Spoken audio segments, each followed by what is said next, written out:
ये मामलात जो हैं वो पार्लियामान के अंदर क्या हो रहे हैं, इस पर हमारे सीनियर रिपोर्टर सिद्दीक साजिद जो हमें 2 दिन पहले बड़ी अहम खबरें दे रहे थे और वो खबरों पर कायम थे, ये खबर बड़ी एक वाज़ेह तौर पर एक लकीर खींचते हुए पीडीएम में नज़र आ रही है। सिद्दीक साजिद साहब से जान लेते हैं। सिद्दीक साजिद साहब, ये क्या मामला हुआ है पार्लियामान की सियासत के अंदर? पीपल्स पार्टी अब अलग हो गई है मुस्लिम नून से, कि वो अब चैम्बर भी बिलावल भुट्टो साहब को अलॉट हो गया है। ये हुआ क्या है सारा मामला? जी, आपको याद होगा जब यूसुफ रजा गिलानी सेनेट में अपोजिशन लीडर बने थे तो उस दिन मरियम नवाज ने एक मीडिया टॉक की थी लाहौर में, जिसमें उन्होंने कहा था अब एक लकीर खिंच गई है, रेड लाइन जो है वादे, और ये वही रेड लाइन है जिसका वो जिक्र कर रही थी। उसी के नतीजे में एक तो पीडीएम से दोनों जमातों के जो इख्तलाफात है वो भी खुलकर सामने आए। अब पार्लियामान का जो ऐवान है, सेनेट और कौमी असम्बली, वहां पर भी पीपल्स पार्टी और नून लीग अलग अलग सियासत करने पे जा रहे हैं, और इसी वजह से जो नून लीग है यूसुफ रजा गिलानी के मामले पर अपने मौके का फैसला किया है, और दूसरी तरफ पीपल्स पार्टी ने नून लीग से अपने जो पार्लियामानी राब्ते हैं वो न सिर्फ महदूद कर दिए बल्कि वो खत्म होने के करीब हो गए हैं। और आज का स्पीकर कौमी असम्बली और चेयरमैन सेनेट साजिद सिंघानी दोनों पीपल्स पार्टी पर बहुत ज्यादा मेहरबान हैं।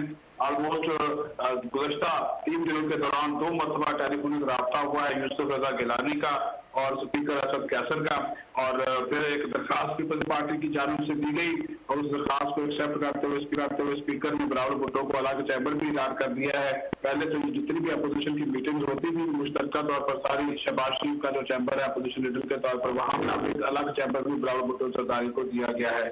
अब नून लीग जो अपोजिशन के इजलासों में पीपल्स पार्टी को वैसे ही नहीं बुला रही, और फिर दूसरे पीपल्स पार्टी ये भी किया कि स्पीकर की तरफ से जो पहले इजलास बुलाए जाते थे उसका पीडीएम की तरफ से बाइकाट किया जाता था, क्योंकि अब ये खुद ही इन्होंने फैसला कर लिया पीपल्स पार्टी ने कि हम हिस्सा नहीं है। इस वजह से पीपल्स पार्टी ने स्पीकर की तरफ से बुलाए गए इजलासों का न सिर्फ बाइकाट खत्म किया है बल्कि कल जो एक इजलास होने जा रहा है उसमें पीपल्स पार्टी भी शामिल होगी, और आज भी जो टेलीफोनिक राब्ते हुए उसमें भी तय किया गया कि नवीद कमर बिलावल भुट्टो सरदारी की जानिब से बकायदा फोकल पर्सन नामजद कर दिए गए हैं। और पार्लियामान के अंदर जितनी भी हुकूमत से बातचीत होगी वो नवीद कमर उसके फोकल पर्सन होंगे, और ये तय कर दिया पीपल्स पार्टी ने कि हमने पार्लियामेंट का जो प्लेटफॉर्म है वो नहीं छोड़ना है। और दूसरी तरफ ये भी तय हुआ कि पीपल्स पार्टी अब चेयरमैन सेनेट और स्पीकर कौमी असम्बली से भी अपने ताल्लुकात बेहतर करने जा रही है।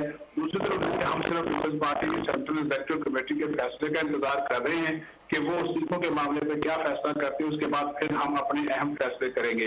जबकि दूसरी तरफ फजलुर रहमान जो है वो सारी सूरत से बहुत ज्यादा मायूस हैं, और आज भी कपूर हैदरी ने उनसे टेलीफोन में रब्ता किया था जो कि सेक्रेटरी जनरल JVP के तो शायद ककान अब्बासी के साथ कल मुलाकात हुई थी, उसकी तफसीलात से भी आगाह किया, और मौलाना का ये कहना था कि जो कुछ पीपल्स पार्टी और नून लीग कर रहे हैं इसके ऊपर उनको बहुत ज्यादा जो है मायूसी हुई है और इसका नुकसान ही होगा पीडीएम को।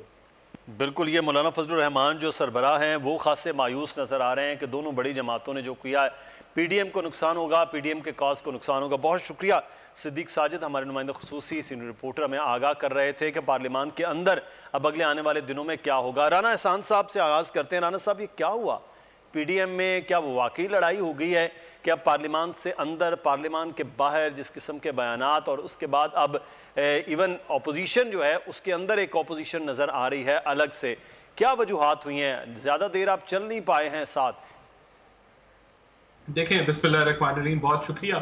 पीडीएम के जो फैसले हैं जो पीडीएम के प्लेटफॉर्म से होते हैं उनको ऊपर पहरा देना और उनके ऊपर अमल करने से ही इत्तेहाद बरकरार रह सकता है।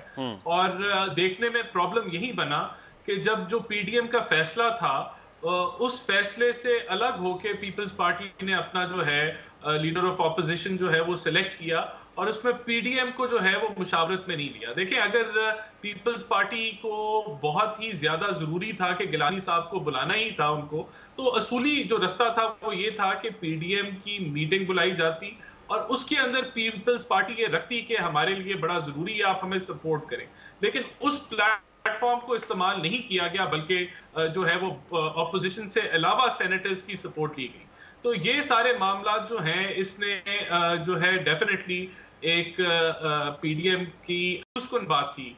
देखिए, अगर कोई इख्तलाफ है या कोई एक पार्टी का अलहदा मौक़िफ़ है वो हो सकता है, इसमें कोई प्रॉब्लम नहीं है, लेकिन फैसला जो है वो जो बॉडी जो है वो पीडीएम है, उस तरफ से लाए तो बेहतर है। यही दरार पड़ी है और यही दरार आगे जो है, अगर कोई इसका जो मैं समझता हूं अगर कोई सोल्यूशन भी है इसका, तो वो भी पीडीएम का ही प्लेटफॉर्म है। अगर पीडीएम के प्लेटफॉर्म के अंदर पीपल्स पार्टी आके कन्विंस कर जाती है बाकी जमातों को, तो वो ठीक होगा। लेकिन अगर वो नहीं कन्विंस कर पाती और मेजॉरिटी जो जमातें हैं उनका एक फैसला होता है, तो वो फिर पीपल्स पार्टी को फॉलो करना चाहिए।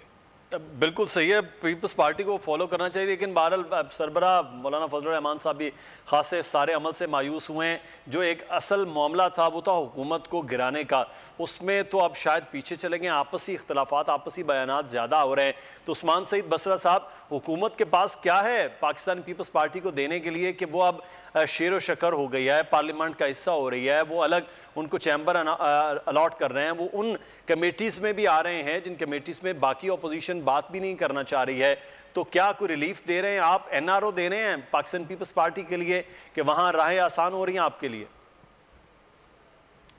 बिस्मिल्लाहिर्रहमानिर्रहीम। मुदस्सर, मैं तो एक तो आपका बड़ा शुक्रिया। सबसे पहले मैं तो बड़े अरसे से जब भी आपके प्रोग्राम में आता हूँ, नज़ीर लगारी साहब भी पास हैं, आज बड़े सीनियर भी गवाह हैं, मेरी इनसे भी अक्सर थोड़ी सी एक्सचेंज ऑफ हीट किस्म की चीज़ें होती रही। मैंने कहता रहा हूँ कि खंजर उठेगी ना तलवार इनसे, ये बाजू हमारे आजमाए हुए हैं। मसला ये है कि आज ये जो बड़े ज़ीरक, बड़े सियाने, बड़े काइयाँ किस्म के जो सियासतदान थे, बड़े तजर्बाकार भी थे अपने आप को कहते, आखिर क्या हुआ, ये इत्तेहाद कायम नहीं रख सके। ना ये इत्तेहाद जमहूरियत की वजह से बना था, ना जमहूरियत के बचाव के लिए टूट गया, ना ये इत्तेहाद अवाम के लिए बना था, ना उसकी वजह से टूटा है। ये बना था हिस्से के बुनियाद के ऊपर। आप देखिए कि शर्मनाक बात यह है कि पाकिस्तान की अनाने सियासत के अंदर रहने वाली ये जमातें आज किस बात पे अलग हुई हैं। नून लीग कह रही है कि हमारे हिस्से का डिप्टी चेयरमैन नहीं मिला। यही तो हम कह रहे हैं पहले दिन से कि इस इत्तेहाद का, जो कि नाबालग नौमौलूद बच्चों का सरबराही में बना हुआ इत्तेहाद था, ये शुरू दिन से सलीमुल्लाह और कलीमुल्लाह का मकरू खेल खेल रहे हैं। दोबारा ये अपने हिस्से की वजह से इकट्ठे हुए थे। अब पीपल्स पार्टी ने क्योंकि इनके जाके डी के अंदर गोल कर दिया है, वो अपना सारा हिस्सा समेट के भाग गए हैं। और नून लीग बेचारी रोंदू बच्चों की तरह अपनी एड़ियां रगड़ी है कि नहीं हमारा हिस्सा किधर गया, अब हमें हिस्सा नहीं मिला। तो ना अब जमहूरियत खतरे में है, ना पाकिस्तान के अवाम की फिक्र है, ना आप किसी किस्म की कोई इंटरनेशनल एरिना में पाकिस्तान की फिक्र है।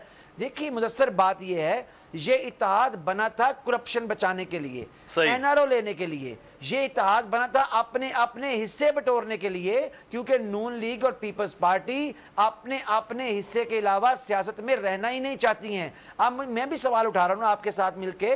उस्मान साहब, तो फिर आप भी कोई हिस्सा दे रहे हैं? मैं तो सवाल ये है कि आप भी कोई हिस्सा दे रहे हैं पाकिस्तान पीपल्स पार्टी को, ताकि वो कम अज कम वहां से निकली है तो उसके लिए भी तो कोई सेफ पैसेज हो।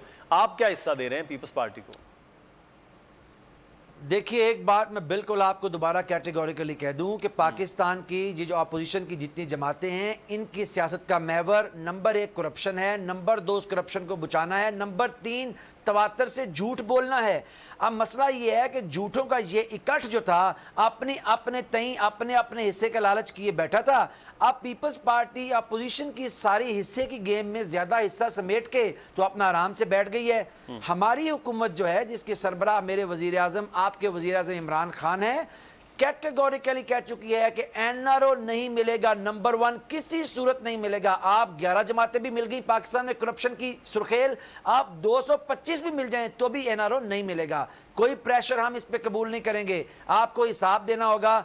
और आज मैं हिसाब के ऊपर जरा आपकी नजर कर दूं, आज इलेक्शन कमीशन में बड़ा मजा का खेल सूरत बन गई। ये जो गए थे झूठों की जमातें सारी, जो हमारे खिलाफ फॉरेन फंडिंग का केस लेके, आज जब उनसे हमारे लोगों ने, यानी फरक हबीब ने जो लीड कर रहे हैं हमारे केस को, नून लीग से कहा कि जरा अपने डोनर्स की तफसील दें, तो आपको पता है नून लीग का मौकफ क्या था? कहते हैं हमारे डोनर या तो लापता हो गए हैं, बाकी फौत हो गए हैं। सब्सक्राइब करें और बेल दबाएं ताकि कोई खबर रह न जाए।